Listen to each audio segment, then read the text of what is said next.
চলে আসলাম রান্নাঘরে। তা হ্যালো এভরিওয়ান, আশা করি সবাই ভালো আছো। তোমাদের আশীর্বাদে আমি অনেকটাই ভালো আছি। তা রান্নাতে কী রানবো সেটাই তোমাদের কাছে আজকে শেয়ার করি। আজকে রানবো যেহেতু মঙ্গলবার, তার জন্য ভাবছি আজকে পনির রান্না করে নিই। আর গতকালকে তোমাদের দাদা পনিরটা নিয়ে এসেছিলো, তার জন্য ভাবছি আজকে বুট আলু দিয়ে পনিরের সবজিটা করে নিই। তো এদিক দিয়ে আমি কী উপকরণ নিয়েছি সেটাই তোমাদের কাছে শেয়ার করলাম।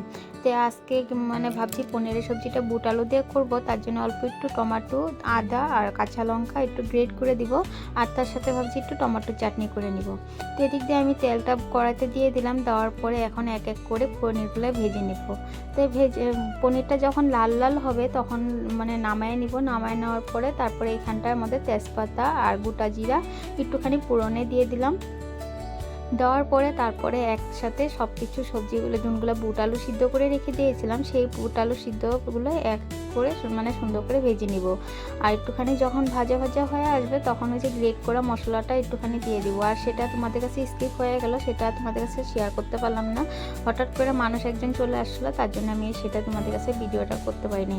আর এদিক দিয়ে গুঁড়ো মশলার মধ্যে দিয়েছি শুকনো লঙ্কা আর জিরার গুঁড়ো, অল্প একটু ধনের গুঁড়ো আর তার সাথে একটুখানি হলুদের গুঁড়ো।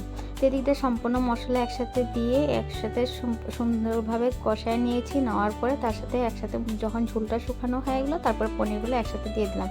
তো এদিক দিয়ে রান্নাবান্না তো দেখে দিলাম কী করলাম। আর এদিক দিয়ে দেখো আমি সম্পূর্ণ রান্নাঘরটা সুন্দরভাবে ক্লিন করে নিয়েছি। আর আমার ভিডিওগুলো কেমন লাগে না লাগে অবশ্যই জানাও।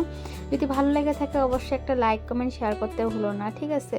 তো এদিক দিয়ে পনিরের সবজি হয়ে গেছে কি, এদিক দিয়ে টমেটোর চাটনিও করে নিয়েছি। আর তার সাথে এই যে অল্প একটু বাঁধাকপির ভাবছি পকোড়া করব।